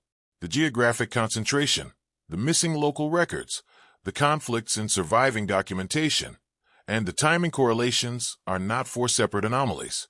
They appear together in overlapping ways, across the same regions and the same time periods. That overlap is the part that is hardest to explain by any single simple cause. If each pattern had a different explanation, the overall picture might be cleaner. But when patterns cluster, when the same regions that show uneven distribution also show missing records, and the same stops that appear in documentation conflicts also appear in the timing correlations, the clustering itself becomes part of the evidence. This raises questions about what kind of investigation would be needed to address these patterns adequately. The surviving records are incomplete. That is established. But incompleteness in records is not the same thing as the absence of answers. Some of what is missing may exist in archives that have not been fully examined. Some may have been removed or lost in ways that could themselves be documented if the right sources were consulted. The pattern of what is absent, if mapped carefully, might be as informative as the pattern of what remains. And that kind of mapping has not been done comprehensively, at least not in any way that has produced a public accounting of what the gaps actually look like when viewed as a whole. And this is where the explanation becomes difficult. The Orphan train program operated for decades. It was large enough to have left significant traces in the historical record. The traces that do exist are uneven in ways that reflect something about the program's actual operations, not just its public descriptions of those operations. The patterns visible in the surviving records point toward questions that the official history has not fully engaged with. Why certain regions were prioritized? Why local documentation is missing in specific places? Why timing correlations exist between stop schedules and economic stress? Why those correlations were never addressed in official sources? These questions remain open. The records that exist raise them, and the records that don't exist may be the reason they have stayed open for as long as they have. Here is the expanded narration script. For a long time, the conversation about the orphan trains focused on one organization. The Children's Aid Society was the most visible institution connected to the program. It published reports. It maintained files. It had a public presence and a recognizable name. When researchers and historians examined the orphan train movement, the Society's records were the natural starting point. They were the most accessible. They were the most detailed. And because they were the most available, they became the primary lens through which the program was understood. But this is where the picture becomes incomplete, because the Children's Aid Society was not operating alone. The orphan trains were not the only program of their kind. That is a fact that does not always receive enough attention in standard accounts of this history. Other organizations were doing similar work during the same period. Some were religiously affiliated, connected to Catholic, Protestant, or other denominational networks that had their own institutional relationships there, own receiving communities, and their own ways of operating. Some were privately funded, run by individuals or smaller groups that had less public visibility than the society, but were nonetheless moving children across significant distances. The landscape of child placement in the 19th century was not a single program with a single set of practices. It was a collection of overlapping operations, some large and some small, some well documented and some barely recorded at all. Not all of these organizations followed even the limited guidelines the society had established. The Children's Aid Society, whatever its limitations, had produced written guidelines for how placements should be handled. Those guidelines were inconsistently applied, as has already been established. But they existed. They represented at least a stated standard against which the program's practices could in principle be measured. Other organizations operating in the same space did not necessarily have equivalent standards. Some had no formal guidelines at all. They operated on the basis of individual judgment, local arrangements, and whatever informal norms existed within their particular networks. The variation between organizations was significant, and that variation matters. when trying to understand what the child placement movement as a whole actually looked like. Some of these programs are even less documented than the main trains. That is a striking fact when you consider how limited the documentation of the Society's own operations already is. The gaps in the Society's records are significant enough to make a complete picture of its work difficult to construct, but at least a substantial body of records exists. For some of the smaller organizations that were operating simultaneously, the surviving documentation is thin to the point of being almost non-existent. A name appears in a reference. A few letters survive in an archive. A local newspaper mentions an arrival of children connected to an organization that cannot be clearly identified from the description. The historical trace of some of these operations is so faint that it is difficult to confirm even basic facts about what they were doing, where they were operating, and how many children moved through them. Children moved through networks that overlapped in ways that are difficult to trace today. This is one of the more specific problems that emerges when the full scope of the child placement movement is considered. A child might begin a journey connected to one organization and end up placed through the arrangements of another. Transfer points existed, locations where different networks intersected, and where children could move from one system to another without that transition being clearly recorded in any single archive. The records of one organization would show a child departing. The records of another might show a child arriving. Whether those two records describe the same child, or what happened in between, is often impossible to determine from the surviving documentation alone. Some children appear in records under different names at different points. That detail, examined closely, is one of the more unsettling aspects of the historical record. Name changes in this context could happen for several reasons. Families who took children sometimes renamed them. Children who had been known by nicknames or informal names might be recorded under different versions of those names by different agents at different times. Children whose names were unfamiliar to the people recording them might have their names transcribed in altered forms. All of these are plausible explanations for why the same child might appear differently in different documents. But the practical consequence is significant. It means that tracing a single child's full history through the records, from departure to placement to whatever came after, is, in many cases, nearly impossible to reconstruct with confidence. This raises a broader question that goes beyond the records of any individual child or any individual organization. If one organization's records are inconsistent, and the evidence that the Society's records are inconsistent has been established, and if multiple organizations were operating simultaneously with minimal coordination between them, then what does that mean for the total picture? Each organization was keeping its own records, using its own methods, applying its own definitions of what counted as a placement or a successful outcome. There was no central authority collecting information across all of them. There was no standardized reporting system that required all organizations to document their work in compatible ways. The result is a historical record that is not just incomplete in parts. It is fragmented in its basic structure. The number 200,000 is frequently cited in discussions of the Orphan Train program. It appears in popular accounts. It appears in educational materials. It is the figure most commonly used to describe the scale of what happened. But this is where the explanation becomes difficult. How that number was calculated, and what exactly it includes, is not always made clear in the sources that use it. Does it count only children placed through the Children's Aid Society? Does it include children moved through other organizations operating in the same period? Does it count every child who boarded a train, or only those who were successfully placed? Does it include children who were placed, returned, and then placed again? These are not small distinctions. The answers to those questions could change the number significantly in either direction. Some estimates are higher than 200,000. That is worth noting on its own. If different researchers working from different sources arrive at different totals, then the number itself is not settled. It is an estimate, and the range of that estimate is not clearly defined in most public discussions of the program. The methodology behind the count is rarely explained in detail. Sources cite the number without explaining how it was derived.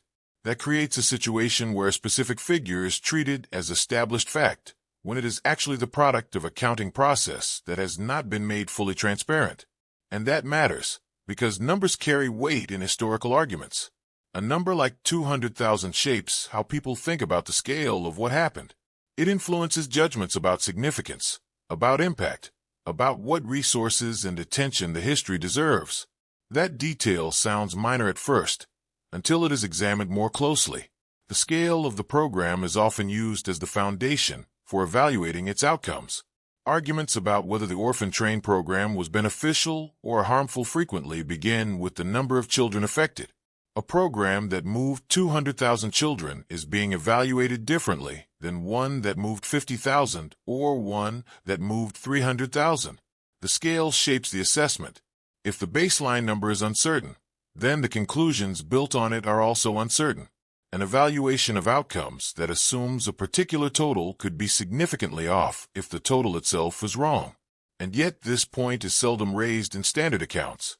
The number is used. The methodology behind it is not examined. The conclusions follow from the number, without the number itself being questioned. Some believe the 200,000 figure is approximately correct even if its exact derivation is unclear. The argument is that the records, incomplete as they are, provide enough consistent evidence to support an estimate in that range. Individual organizational records, local accounts, and other sources, taken together, point toward a scale that is consistent with that number even if no single source produces it precisely. Others disagree. They argue that the fragmentation of the record, the multiple organizations, the overlapping networks, the name changes, the missing documentation, makes any confident estimate impossible. The honest position, in their view, is to acknowledge that the true number is unknown and that the figure in common use is more uncertain than it appears. There is also a question about what the number is actually counting. Child placement in the 19th century was not a clearly defined category with consistent boundaries. Children moved for different reasons, through different mechanisms, under different arrangements. Some were formally placed through organized programs with documented processes. Others moved through more informal arrangements that may or may not have been captured in any organizational record. Some children who are counted may have had experiences that look very different from what the orphan train label suggests. Others whose experiences were closely aligned with the program's practices may not appear in any count at all. The category itself is less stable than the number implies. This connects back to the broader problem of what the historical record of the orphan train movement is actually capable of showing. Records were kept by organizations with interests in how their work was perceived. Those organizations made choices about what to document and how to describe what they documented. The records that survive reflect those choices. And the records that don't survive, whether because they were never created, because they were lost, or because they were removed, also reflect choices, even if those choices are harder to see. The combination of what was recorded and what was not recorded produces an archive that is shaped by the institutions that created it. That shaping is not neutral, and it is not always visible in the records themselves. And this is where the problem becomes larger than any single organization. The Children's Aid Society is the most studied institution in this history. Its records are the most available. Its practices are the most documented. But the society was operating within a broader landscape of child placement that included organizations whose records are far thinner and whose practices are far less understood. The conclusions that researchers have reached about the orphan train movement are based primarily on what is knowable about the most visible part of that landscape. The less visible parts, the smaller organizations, the overlapping networks, the children whose histories cannot be reconstructed, remain largely outside the frame of the historical account. How much of the total picture those less visible parts represent is itself unknown. They could be a small fraction of the whole, or they could be substantial. The surviving record does not provide a reliable way to estimate what proportion of the child placement movement's full activity it actually captures. That uncertainty has consequences for every claim made about the program's scale, its outcomes, and its significance. And it is an uncertainty that tends to be present in the background of historical discussions about the orphan trains without being directly addressed. The number is cited. The methodology is not examined. The gaps are noted briefly, if at all, and then the account moves forward as though the foundation is more solid than the evidence actually supports. That gap between the confidence of the claims and the uncertainty of the foundation is one of the more persistent unresolved features of how this history has been told. Here is the expanded narration script. One of the more unusual features of the orphan train history is that it has not produced a single agreed-upon interpretation. Most historical events, even complex and contested ones, eventually develop a dominant narrative, a version of events that becomes the standard account, the one that appears most frequently, and that most people encounter first. That dominant narrative may be challenged. It may be revised over time, but it tends to exist. With the orphan train program, that kind of settled consensus has not fully formed. Different researchers have looked at the same evidence and reached very different conclusions. And those differences are not minor variations in emphasis. They are fundamental disagreements about what the program actually was. That situation is worth pausing on. The orphan train program ended more than a century ago. The organization most closely associated with it has been studied by historians, sociologists, journalists, and researchers across many decades. A substantial body of work exists on the subject. And yet the basic question of what the program's primary purpose was, what it was actually doing, and for whom, remains genuinely contested. This is not a case where evidence is simply waiting to be found and interpreted. Researchers are working from the same archives, reading the same documents, and arriving at conclusions that are fundamentally different from each other. That kind of persistent disagreement, sustained over a long period among people who have examined the evidence carefully, is itself informative. Some view the orphan trains as a genuine humanitarian effort. This is the interpretation that appears most frequently in popular accounts of the program. In this view, the society and the organizations connected to it were responding to a real and serious problem. The streets of New York in the mid-19th century had large numbers of children who were genuinely without stable homes or reliable care. The conditions those children were living in were documented by observers at the time and are not seriously disputed. Something needed to be done. The orphan train program was an attempt to do something. It was imperfect, certainly. The records show that. The testimonies of children who had difficult placements confirm that. But in this interpretation, the imperfections reflect the limitations of the era, the absence of modern administrative systems, the lack of consistent oversight mechanisms, the genuine difficulty of managing a large program across a vast geography with limited resources. In this view, the gaps in records and the inconsistencies in oversight are not evidence of deliberate neglect. They are the natural byproduct of an organization that was doing more than its infrastructure could support. The society was not a government agency with stable funding and legal authority. It was a private organization operating on donations, dependent on individual agents whose quality and dedication varied, and working in communities where its authority to monitor placements was limited. Given those constraints, the argument goes, it is not surprising that the records are incomplete and that outcomes were uneven. What is notable in this interpretation is that the program functioned at all at the scale it did, and that many children did find stable and supportive homes through it. The humanitarian reading does not deny the problems. It contextualizes them. But this is where it becomes unclear, because the same evidence that supports the humanitarian interpretation also supports a very different one. Others see the program differently. They argue that the humanitarian framing, the language of rescue, family, and opportunity, was a framework designed to make something else more publicly acceptable. In this interpretation, the program was primarily a system of labor distribution. Children were a resource. Rural communities needed workers. Urban areas had a surplus of children who could be moved to fill that need. The welfare language was not incidental to this arrangement. It was functional. It made the arrangement easier to fund, easier to justify, and easier to sustain over time. Without the humanitarian framing, the program would have looked like what it arguably was, a mechanism for moving child labor to where it was economically useful. The evidence that supports this interpretation is specific. The timing correlations between train stops and periods of economic stress in receiving communities, which have already been discussed, fit this reading more naturally than they fit the humanitarian one. The lack of consistent educational requirements for families receiving children fits it. The accounts of children working full days rather than attending school fit it. The openness with which the program's connection to rural labor needs was acknowledged in some of its own documentation fits it. None of these details are hidden. They appear in the record. The question is how much weight to give them relative to the evidence that supports the humanitarian interpretation. And that question does not have a clear answer. Some believe the labor interpretation overstates what the evidence actually shows.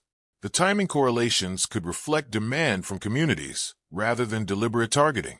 The labor dimension of placements was acknowledged, not concealed, which suggests it was seen as compatible with the welfare mission rather than in opposition to it. The accounts of difficult placements are real, but so are the accounts of positive ones. Drawing a conclusion about the program's primary purpose from the negative accounts alone, without accounting for the full range of experiences, may produce a picture that is as incomplete as the one it is meant to correct. Others disagree. They point to the structural features of the program, the absence of enforcement mechanisms, the labor framing in internal documents, the patterns in timing and geography, as evidence that the labor interpretation is not an overstatement, but an accurate description of how the program actually operated. There is also a third perspective.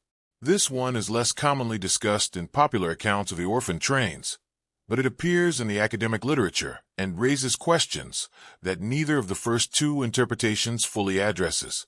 Some researchers focus on the cultural and ethnic dimensions of the placements. This requires some background to understand clearly. Many of the children who rode the trains came from immigrant backgrounds: Irish children, Italian children, Jewish children, children from families that had arrived in New York as part of the large waves of immigration that defined the city's population in the mid-19th century.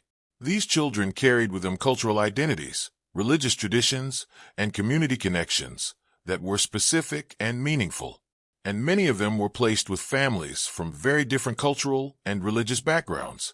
That detail sounds minor at first, until it is examined more closely. A Catholic child from an Irish immigrant family placed with a Protestant farming family in the rural Midwest was not simply moving from one home to another. They were moving between worlds. The cultural distance involved in that transition was significant. Religious practices that had been central to daily life in one context were absent or actively different in the new one. Language, food, customs, community connections, all of these were disrupted simultaneously. The child who arrived at a new placement was not only separated from family and familiar surroundings, they were separated from the cultural framework within which their identity had been formed. Whether this cultural displacement was intentional, incidental, or somewhere in between is not clearly established in the records. That ambiguity is important. The intentional interpretation would suggest that the program was, at least in part, a mechanism for assimilating immigrant children into a different cultural tradition, moving children from communities that were perceived as foreign or undesirable and integrating them into communities that represented a different set of social values. That is a strong claim, and it is not one that can be made with confidence from the surviving evidence alone. The records do not contain explicit statements of intent that would confirm it, but they also do not confirm that cultural matching was a priority. The patterns in placement, the frequency with which children from specific backgrounds were placed in culturally distant environments, are observable. The reasoning behind those patterns is not documented. This raises questions that neither the humanitarian interpretation nor the labor interpretation fully engages with. If the humanitarian reading is correct, cultural displacement was a regrettable side effect of a process focused on child welfare. If the labor interpretation is correct, cultural background was simply not a relevant variable in a system organized around economic utility. But neither of those framings takes the cultural dimension seriously as a feature of the program in its own right. The third perspective asks whether the cultural dimension deserves to be treated as something more than a side effect or an irrelevance, whether it was, in fact, a meaningful part of what the program was doing, even if the evidence does not allow that meaning to be fully defined. Each of these interpretations uses the same historical record. That is the part that makes the disagreement so persistent. Researchers supporting the humanitarian view are not working from different documents than those supporting the labor interpretation or the cultural displacement reading. They are drawing different conclusions from the same incomplete archive. And because the archive is incomplete in specific ways, because the categories of information most relevant to resolving these disagreements are precisely the categories that are most consistently absent from the surviving record, None of the three interpretations can be fully confirmed or dismissed with what currently exists. However, the timeline does not fully match any single clean narrative. The program ran for decades. The balance between humanitarian intent and economic function likely shifted during that time. The organizations involved were not monolithic. Different agents had different priorities. Different receiving communities had different expectations. The experience of a child placed in the 1860s may have been structurally different from the experience of one placed in the 1900s, even if both are counted under the same program label. Treating the orphan trains as a single thing with a single purpose across its entire history may itself be a distortion, a simplification that makes the story easier to tell, but less accurate as a description of what actually happened. And this is where the explanation becomes difficult. The uncertainty about how to interpret the program is not simply the result of insufficient research. It is the result of a record that was shaped, from the beginning, by the interests of the institutions that created it. Those institutions had reasons to document some things, and not others. They had reasons to frame their work in particular ways. The archive that exists today reflects those choices, and the questions that cannot be answered from that archive, about intent, about cultural policy, about the actual balance between welfare and labor, may be unanswerable precisely because they were the questions the record was least equipped or least motivated to address directly. Some believe that continued research will eventually produce a clearer picture. New archives may be identified. Local records may surface that fill in specific gaps.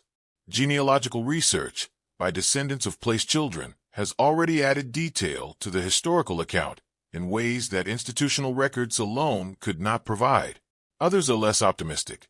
They argue that the core questions about the program's nature and intent are not waiting for more evidence.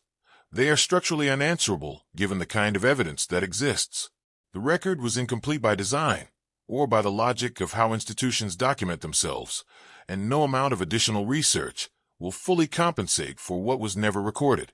That uncertainty is itself part of what makes this history difficult to close. Not difficult in the sense of emotionally unresolved, though it is that too for many people with family connections to the program. Difficult in a more specific sense. Difficult to conclude. Difficult to summarize. Difficult to place in the past as something that is fully understood. The three interpretations remain open. The evidence supports elements of each without confirming any of them completely. And the archive sits as it has always sat, partial, shaped, and silent on precisely the questions that matter most. Here is the expanded narration script. There is a particular kind of historical account that feels complete when you step back from it. The broad shape is clear. The beginning is identifiable. The middle has recognizable features. The end arrives and the story closes. The orphan train program is usually described in that way. It started in the 1850s. It ran for several decades. It faced growing criticism from child welfare reformers and state governments who began to question its practices. And eventually it was replaced by the modern foster care system, which represented a different philosophy about how society should handle the placement of children without stable homes. That arc sounds finished. It has the shape of something that began, developed, and ended. But this is where the picture becomes more complicated, because the questions that emerge from the details of this history do not resolve along with the arc. They remain open after the arc closes, and that is an unusual feature of this particular story. After looking at all of the evidence, the records, the testimonies, the patterns in documentation, the inconsistencies across sources, the competing interpretations, the picture does not become clearer. It becomes more layered. Each layer that is examined reveals details that raise new questions rather than answering the ones already present. That is not the experience of working through a history that is simply waiting to be understood. It is the experience of working through a history that contains, at its core, a set of gaps that do not close as the investigation deepens. Those gaps are not randomly distributed. They are concentrated in specific places, and their concentration is itself part of what needs to be explained.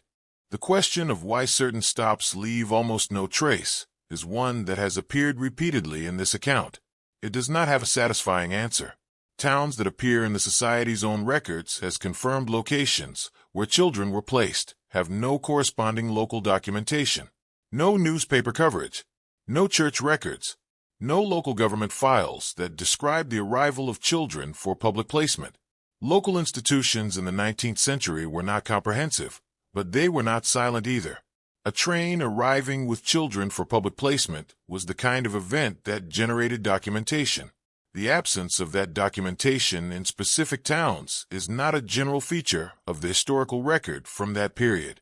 It is a specific feature of the orphan train record, and the reason for it is not established. The sibling separation question is similarly unresolved. Guidelines existed that discouraged separating brothers and sisters. Those guidelines were produced by the organization running the program. They were written down. They were part of the stated policy. And yet sibling separations appear frequently in the accounts that survive, not as rare exceptions, but as a regular feature of how placements worked in practice. Children describe being separated from siblings without warning. Children placed in the same town by the same program ended up in different households and lost contact permanently. The gap between the stated policy and the documented reality is significant, and the explanation for why that gap existed so consistently, why the guideline was so regularly not followed, has never been clearly provided. The timing question remains open as well. The correlation between train arrivals and periods of agricultural need in receiving communities is observable in the records. It appears across different states and different years. It is not a single coincidence, but the explanation for it has not been settled. The official record does not address it directly. No internal document has surfaced that explains how train schedules were set, what factors were considered in deciding when to send children to which communities, or whether the labor needs of receiving communities played a role in those decisions. The absence of that explanation is itself unusual. Scheduling decisions of this kind would have been made by people who understood what they were doing and why. The reasoning would have been known. That it was not recorded, or that the record of it has not survived, is a detail that sits without a clear account. The total numbers remain debated. That point has been established, but it is worth returning to in this context because it connects to everything else. The number most frequently cited to describe the scale of the program is not a settled figure. Its methodology is not explained in the sources that use it. Estimates vary. The categories of children included in different counts are not consistent, and yet the number continues to circulate as though it were established fact. The confidence with which it is cited does not match the uncertainty that underlies it. This matters because the scale of the program shapes how it is evaluated. A history whose basic quantitative facts are not securely known is a history that rests on a foundation that has not been fully examined, and that foundation has not been challenged in most public discussions of the program. None of these questions have answers that satisfy fully. That is the honest summary of where the investigation stands. The questions have been identified. The evidence relevant to them has been examined. The explanations that have been offered have been considered. And at the end of that process, the questions remain. Some believe the gaps are simply the result of poor record-keeping in an earlier era. This explanation is always available, and it always has some merit. Record-keeping in the 19th century was genuinely imperfect. Organizations did not have standardized systems. Agents working in the field operated with limited oversight and inconsistent documentation practices. The opportunity for genuine administrative failure was real. But this is where the explanation becomes difficult, because poor record-keeping as a general condition does not produce the specific pattern of gaps that appears in the orphan train archive. General disorganization produces random incompleteness. What the archive shows is concentrated incompleteness, missing information in specific categories, across specific regions, over specific time periods. That pattern is harder to attribute to general administrative limitation. Others believe the gaps tell their own story. In this view, what is missing from the record is as meaningful as what remains. The specific categories of information that are consistently absent. Numbers of children at individual stops. Names of children who were not selected. Details of what happened to unplaced children. Records of sibling separations. Documentation of follow-up visits. Are precisely the categories where accountability would have mattered most. If you were designing a record-keeping system that minimized accountability while maintaining the appearance of documentation, it would look something like what the archive actually contains. That is not a conclusion. It is an observation, but it is an observation that the standard account of administrative imperfection does not comfortably address. The children who rode these trains are largely gone now. That is a fact that carries its own weight in this investigation. The people with direct personal knowledge of what the experience was actually like, not the official version, not the framing produced by institutions, but the lived reality of being a child on those trains, are no longer available to speak. Some left memoirs. Those memoirs have been collected, studied, and cited. They add texture and specificity to the historical record that institutional documents alone cannot provide. But memoirs are not comprehensive. They represent the experiences of people who chose to document their memories, who had the means and opportunity to do so, and whose accounts survived in forms accessible to researchers. The children who left nothing, who had no opportunity or inclination to record their experiences, whose memories were never collected, are not represented in the archive at all. That absence shapes the historical record in ways that are easy to overlook. The accounts that survive are sample. They are not a complete picture. And samples from historical populations are not random. They are shaped by who had access to literacy, to time, to the social connections that made documentation possible. The experiences that are most represented in the surviving testimonies may not be the most common experiences. The experiences that are least represented or entirely absent may have been more common than the record suggests. There is no way to know, but the limitation is real. And it means that the picture drawn from the surviving testimonies is itself incomplete in ways that cannot be fully corrected. The organizations that ran the program left records. That is also true. And those records have been examined. But those records have their own limits, as this account is traced in detail. They were produced by institutions with interests in how their work was perceived. They document what those institutions chose to document and describe it in the language those institutions chose to use. The archive is not a neutral record of what happened. It is a record of what was recorded, by whom, and in what terms. That distinction matters, and it means that working exclusively from the institutional archive, without constant awareness of what that archive is and what it is not, produces an account that inherits the limitations and the framings of the institutions that created it. What happened at each stop, in each home, on each night after the trains moved on, most of that is simply unknown. That sentence is worth sitting with for a moment, not as a dramatic observation, but as a precise description of the historical situation. The trains arrived. The presentations happened. Children were taken or not taken. The trains moved on. And then, in thousands of individual homes across dozens of states over several decades, children lived out the reality of their placements. Those realities were diverse. Some were stable and supportive. Others were difficult in ways that were never documented. Most of what happened in those homes was never written down by anyone. It was lived privately, without record, and is now inaccessible. The scale of that inaccessibility is large. It encompasses the majority of the program's actual human experience. However, the timeline does not fully match the image of a history that has been adequately examined. The program ended. The arc closed. The modern foster care system emerged, and the orphan train model was left behind as a relic of an earlier approach to child welfare. But the questions that the program left open did not close with it. They persisted into the historical record. They accumulated as researchers continued to examine the archive, and continued to find that the archive did not yield clear answers. And they remain present today, in the gap between what the standard account says and what the evidence actually supports. At first, that gap might seem like a small thing. Historical accounts are always simplifications. They always leave things out. The Orphan Train program is no different from any other large historical event in that respect. But there is a problem with treating the gap as ordinary. The questions that remain open in this history are not peripheral details.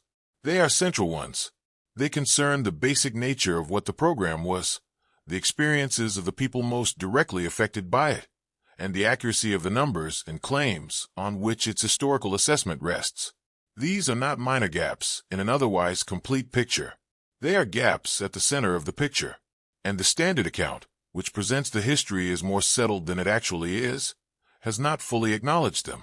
And this is where the investigation reaches a point that it cannot move past cleanly. The uncertainty that has been present throughout this account does not resolve at the end. It remains. The questions about specific stops, about sibling separations, about timing patterns, about total numbers, about the balance between humanitarian intent and labor utility. None of them close.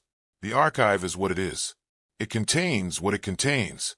The gaps within it are real and specific, and shaped in ways that raise questions the archive itself cannot answer.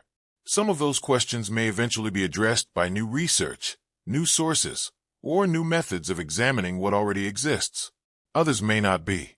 The line between those two categories has not been drawn, and until it is, the history of the Orphan Train program remains exactly what a careful examination of the evidence reveals it to be.